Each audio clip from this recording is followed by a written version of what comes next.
6 o'clock on there, so we are going to call the Southwest Community Public Library Board of Trustees meeting for Thursday, March 13th, 2025 at 6 p.m. Call to order. So we're running, Ruth, and recording? Yes. All right. Well, let's start off with the approval from our meeting minutes from our February meeting. If anyone has any additions or corrections? In the treasurer's section, do we want to know what the funds were transferred from? So that way the notes just say we transferred whatever. We could, yeah. That way it was the debt service transfer one. Yeah, we could transfer, or we could say. I mean, I know that's recorder, transcribed on that, but I just didn't know if we needed to get from, in case you get that, gets out some future. That would be.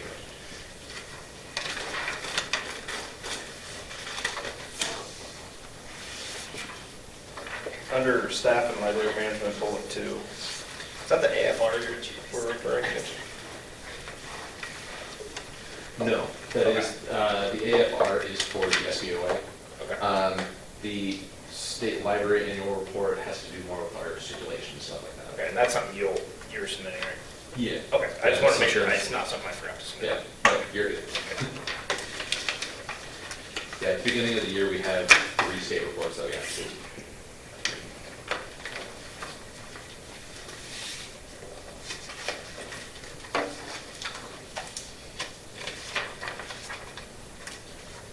Anyone else? So do I have a motion to approve our meeting minutes from February 13th, 2025? Make a motion to approve the February 13th, 2025 meeting minutes. All right, we have a motion and a second. Second. All right, we have a motion and a second to accept our February 13th, 2025 minutes. All in favor by saying aye? Aye. All right, opposed? Okay, we'll go on to the treasurer's report with Chris. First thing you see there is the financial report, 2 months through 2025. Start of the year, we're at 1.6 million, down to 1.47 million, compared to the same time last year at 1.27 million, which incorporates all funds, in the operating fund, excuse me. The gift fund is down to $8,800 or $8,900, excuse me, compared to this time last year at $10,100. And the rainy day fund, due to the transfer that we had in the January meeting, is up to $341,000. There you go. Get that, Ruth? Got that. Wow. Compared to $258,000 at the same time last year. The rest are just LERF, evergreen clearing accounts, payroll, taxes, etc. So as of 2/28/2025, the grand total of all accounts are at 1.8 million compared to this time, same time last year of 1.55. And we've talked in the past, that income that's in that account or in the operating and all accounts comes from various just taxpayers and LERF or lit funds, not just taxpayer funds. So.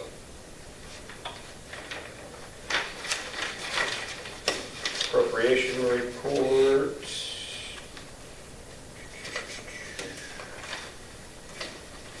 Want to see every account on the right, or over on the right side, your last column there, you want to see every account above 83.33%, which is 2 months through the year of 2025. Employers FICA is just below, and this may level out, or we may need to do a transfer at the end of the year, but it's very minimal, nothing too concerning there. So personnel, 1.2% above budget.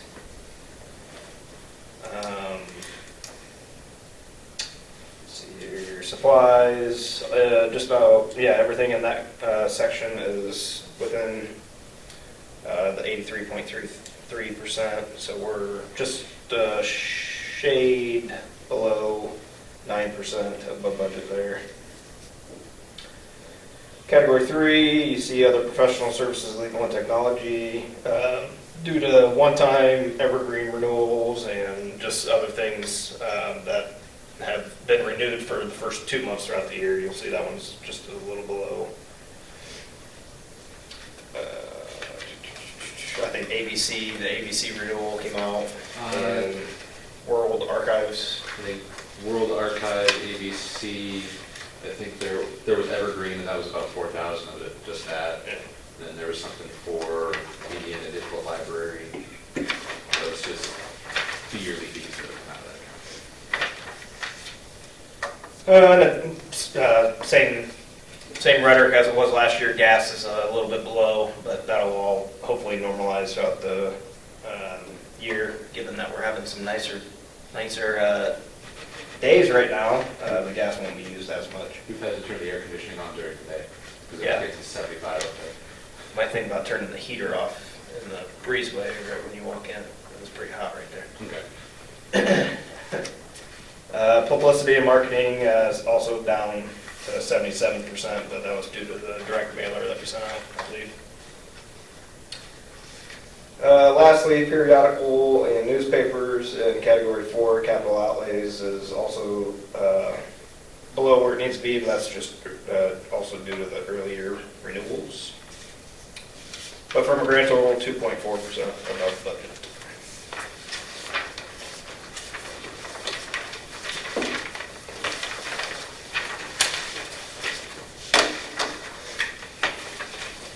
All right. Any questions on the treasurer's report? All right, do we have a motion to accept our treasurer's report as written tonight? I'll make a motion to accept the treasurer's report. All right, we have a motion, do we have a second to accept treasurer's report? I'll second. All right, motion and a second to approve treasurer's report. All in favor by saying aye. Aye. Opposed, okay. We'll circulate approval of claims, and we'll hear from Cody on our director's report. All right, so starting with programs and collections, we had 8 attendees for the showing of Sleepless in Seattle. The next showing is going to be The Princess Bride on March 28th. And then we decided in April, we're actually going to have 2 showings. We were going to show Dune Part 2, but we decided to show Dune Part 1 as well. So April 4th, we're going to be showing Dune Part 1, and then April 11th, we're going to be showing Dune Part 2. Well, April 4th, I believe, is spring break week. Does that make any difference in the number of people here? We get more or less people here. I just didn't know if you thought For about that, for that specific program? Yeah, it's the. That'd be a Friday, right? Yeah, Yeah, it's the it's Friday. the last Friday, Mm-hmm. the Friday before spring break I don't- is. I don't know if that'll necessarily affect our number. A lot of the people who come to it are a little bit older.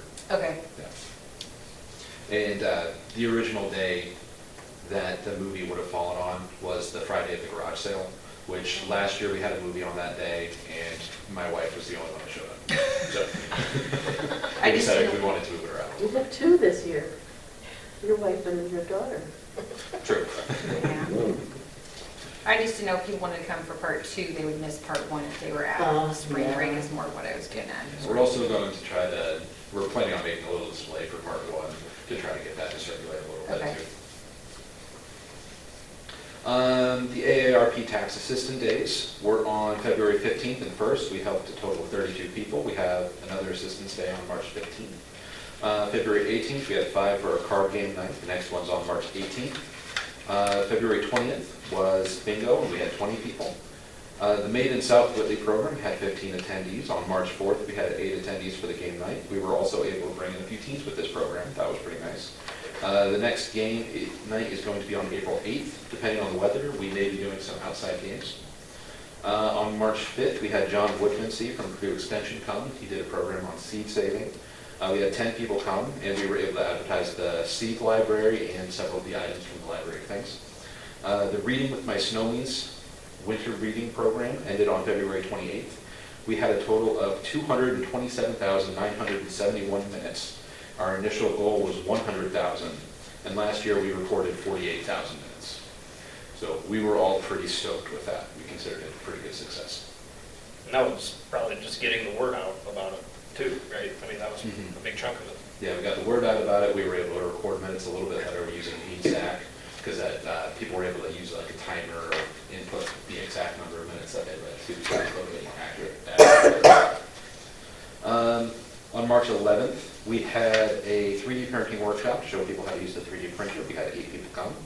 On March 20th, we'll be hosting the Twaintown Paramours at 7 p.m. This is a folk music duo out of Nashville, Tennessee. Also on the 20th, we're going to be starting our Spring into Reading Challenge. It's going to be a more relaxed reading program. The top readers are going to receive a year-long pass to the Indiana State Parks, and 10 participants are going to be chosen at random to receive one-day passes. It's going to run through National Library Week, ending on April 11th. We're going to be having a painting class with Natalie Wright on March 22nd. This is not age-restricted like the program series that we ran last year. We're going to be doing an Intro to Ancestry program on March 26th. That's going to look at the Ancestry genealogical program. Bingo is going to be on March 27th. The Fort Wayne Gem Club is going to be here on the 29th to discuss our gem collection.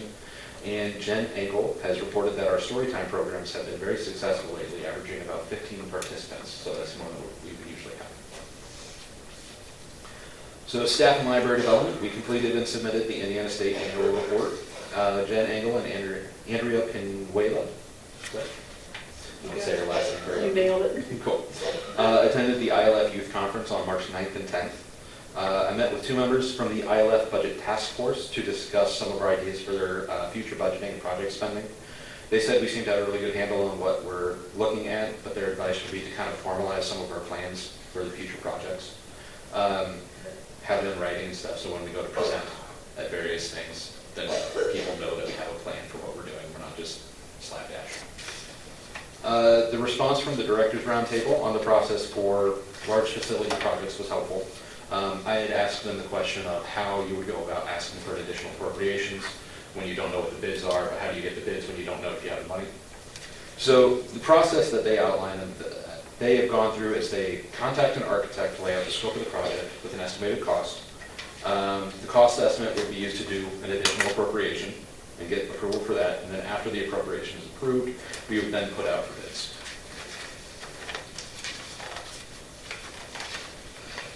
Outreach and community involvement, March 5th and March 12th. Jen Engel spent the day at the South Whitley Elementary School, and she was able to read a story and do a small project with all of the school as they cycled through. Half the classes were read to each day. So half, I think it was like kindergarten to 3rd, March 5th, and then the upper levels 12th. She was able to interact with around 300 children. Many of them actually recognized her, meaning that her efforts at getting out in the community and being in the schools has been making an impact. Building and maintenance, there's nothing really new to report. The building's been pretty solid, so that's kind of nice. Technology, we launched a 3D printer. We held a program to teach people how it works. We have had a few people use it. There's largely been staff and then people connected to staff because they're the ones who know more that we have it right now. And we're hoping as word spreads, we're going to get even more use from the public. Financial, we advertised the annual financial report. And we've used the accumulated points from the library credit card. We used that for 10 $25 Barnes & Noble gift cards, 10 $25 Amazon gift cards, and 15 $50 prepaid Visa cards. The Amazon and Barnes & Noble cards are going to be used as prizes for reading challenges and things like that. And we are thinking about using the Visa cards to be able to purchase local gift cards from local organizations to be able to use those as prizes as well. All told, it's $12.50 worth of gift cards that comes at no additional cost. It's just because we got points from using our credit card. My hope is the Elon card? yeah. My hope is that that should last for prizes for a couple of years, and I'm kind of hoping we'll build up the points again. Maybe be able to get more gift cards. Good. I just try to make sure those gift cards don't expire though, if we need them out. I looked at that, they didn't say that they expired. And the Amazon one specifically said that they did not expire. Okay. And no deducting for fees. That's. The Amazon and Barnes & Noble ones should just work like a normal gift card. The Visa ones, depending on how the organization does it, there may be a fee for using a card to purchase gift cards. Doesn't the Visa, don't those expire like after 5 years? I'm trying to remember my banking. Yeah, I mean, I assume we pass them out within 5 years. Oh, yeah. For probably 2 years, I Yeah, I'm hoping to be able to use them like this year, next year. I mean, I just found a Under Armour card from 3 years ago, a birthday card. It was still good, so. Still full balance? Yeah. Nice. Yeah. That's how you spending that one. From my mom, and I, yeah, had to find it. So. Good thing I kept that birthday card.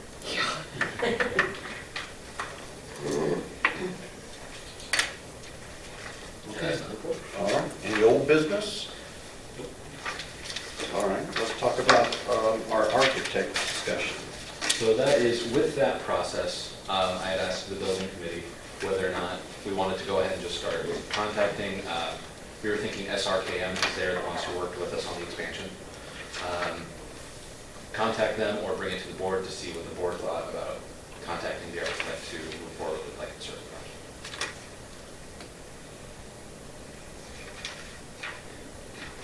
Thoughts, opinions?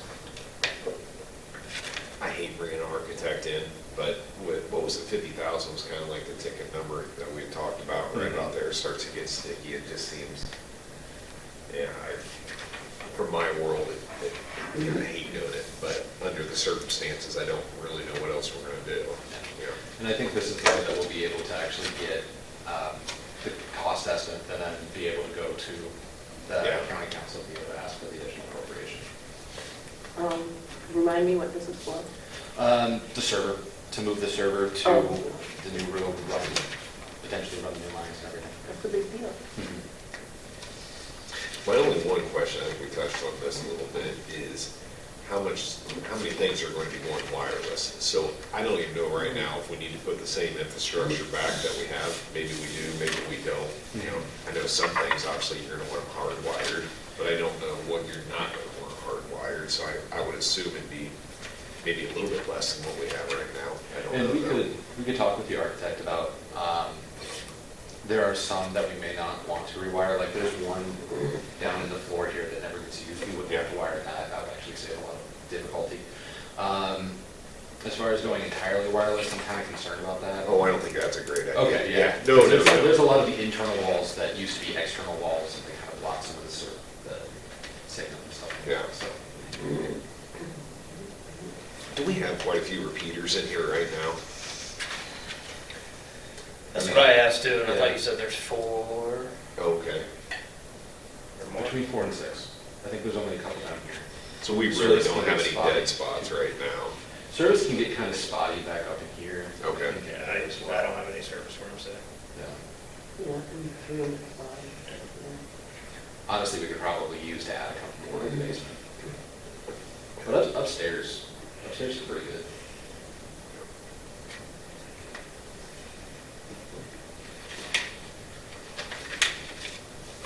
Okay?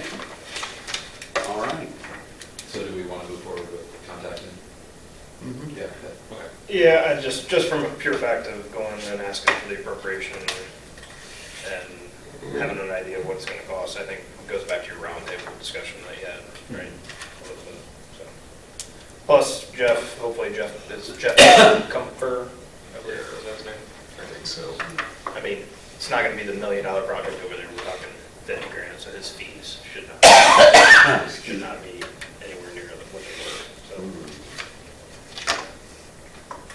Yes, I think you should.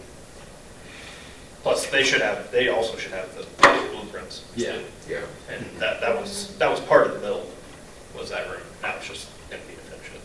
Yeah. Might be minimal work on their end, I don't know. All right. I'll contact SRKM about that. Anything else, guys, for miscellaneous? All right, public comment? Then we will close the meeting at 6:20 tonight. Thank you.